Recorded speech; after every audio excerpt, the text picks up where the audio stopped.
कोलकाता के salt lake stadium के बाहर लगी ये फुटबॉल थीम वाली मूर्ति 2017 में फीफा अंडर 17 वर्ल्ड कप से पहले लगाई गई थी। इसे पश्चिम बंगाल की पूर्व मुख्यमंत्री ममता बनर्जी के कॉन्सेप्ट से जोड़ा जाता है और इसमें धड़ के ऊपर फुटबॉल, नीचे खिलाड़ी के पैरों जैसा स्ट्रक्चर और विश्व बंगाल का लोगो था। हालांकि ये मूर्ति बरसों से लोगों के बीच मतभेद का कारण भी बनी रही।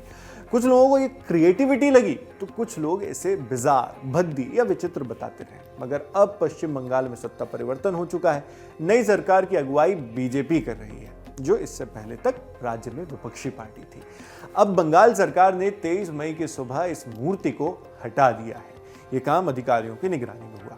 वेस्ट बंगाल के खेल राज्य मंत्री निशीथ प्रमाणिक ने इससे पहले सार्वजनिक तौर पर कहा था कि ये मूर्ति दिखने में प्रिय नहीं है और स्टेडियम परिसर में इसकी कोई जगह नहीं। इससे पहले 18 मई को खेल मंत्री निशीथ प्रमाणिक ने यहां तक कहा था कि मुझे पर्सनली लगता है कि पिछली सरकार की बदकिस्मती उसी पल शुरू हो गई थी जब ये मूर्ति लगाई गई थी, जिसका कोई मतलब नहीं था।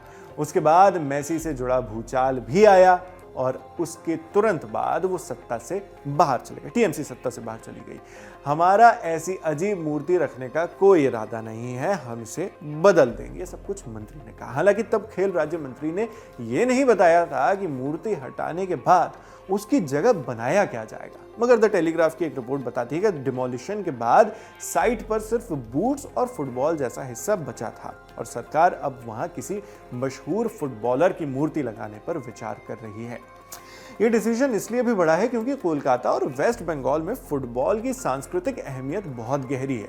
सॉल्ट लेक स्टेडियम लंबे वक्त से मोहन बागान और ईस्ट बंगाल दोनों के लिए डोमेस्टिक ग्राउंड की तरह काम करता रहा है और कोलकाता डर्बी अब भी शहर की सबसे बड़ी स्पोर्टिंग पहचान मानी जाती है। ऐसे में स्टेडियम पर लगी उस मूर्ति का डिजाइन और उसका हटाया जाना दोनों ही राजनीतिक कॉन्टेक्स्ट से, पॉलिटिकल परिप्रेक्ष्य से अलग नहीं है। इंडिया टुडे की रिपोर्ट के मुताबिक ये वही स्कल्पचर थी जिसे ममता बनर्जी के डिजाइन से जोड़ा जाता रहा और बीजेपी सरकार ने इसे हटाने का वादा कुछ दिन पहले किया था। लेकिन इस खबर को सिर्फ पॉलिटिकल रिवेंज की नजर से देखना भी अधूरा होगा, क्योंकि इशू का दूसरा हिस्सा स्टेडियम की पहचान और विजुअल्स का सौंदर्य भी है। जिन लोगों ने इसे हटते देखा उनके लिए एक लंबे विवाद का अंत था। लेकिन ये सवाल भी बचा रहा कि पब्लिक स्पेस में आर्ट और सिंबलिज्म का स्टैंडर्ड कौन तय करता है।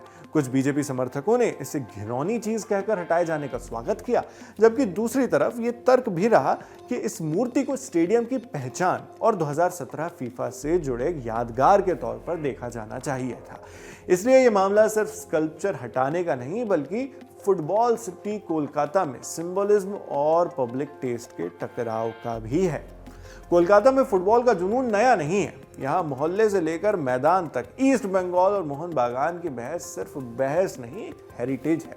फिलहाल इतना तय है कि सॉल्ट लेक स्टेडियम के बाहर से वो मूर्ति हट चुकी है, लेकिन इसके साथ शुरू हुई बहस अभी खत्म नहीं हुई है। आप इस फैसले पर क्या सोचते हैं, हमें कमेंट बॉक्स में लिखकर बताएं। वीडियो को लाइक और चैनल को सब्सक्राइब करें। आपके लिए जानकारी जुटाई थी हमारे साथी राघवेंद्र ने। मैं हूं शेख नावेद, देखते रहिए ललन टॉप।